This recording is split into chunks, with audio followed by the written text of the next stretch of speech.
from the TV news of today. We are going to talk about corruption in Mexico. So we had the honor to interview two experts of the corruption mostly in Mexico. So we are going to show you the interview next. Good morning, Fernando. Good morning, Danaé. It's a pleasure to have you, both of you, here.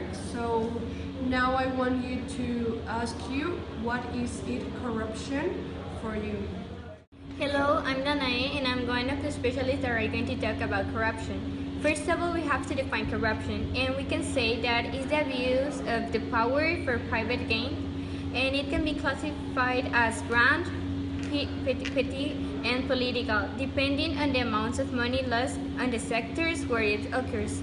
So we can say, like, an example is when you pay to police officers to avoid problems, so you don't have to pay a bigger amount, so you just pay like 50 pesos or 1,000. So, okay, thank you, Danae. So we can say that here in Mexico, there's a lot of cases of corruption. It's one of the most corruptional countries in the world. So tell me, Fernando, how do we can improve the security, and how can we eradicate the corruption in our country? Here in Mexico, the people practice corruption because they try to avoid the fines of the government, of the polices, because for the Mexican people it's easier to pay a small amount of money than pay the fine of the government, because it's more expensive and also it's more difficult for pay. The solution in Mexico can be that the fines will be more cheaper than they are, and don't let anyone to corrupt you, and also say no if you see that someone wants to corrupt you. The answer is no.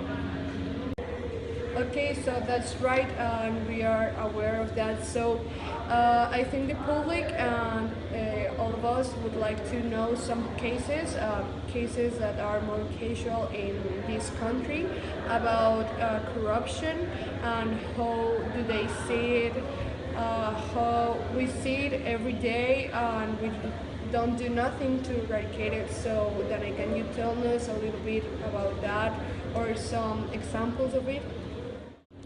Well, a clear example of the corruption here in Mexico can be the diversion of money. In the state of Tabasco, there was a clear problem that a governor made this problem of corruption. So it causes that in the state it all goes down. Poverty increased a lot, and there wasn't enough resources for the people. So a clear example can be the diversion of money here in Mexico, and especially in Tabasco.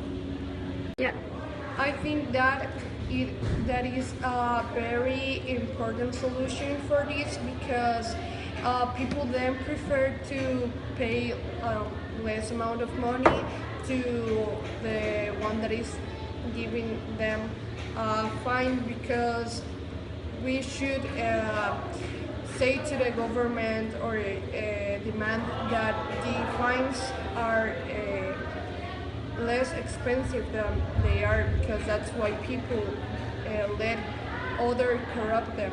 So I think that's a great idea. Thank you. Thank you both for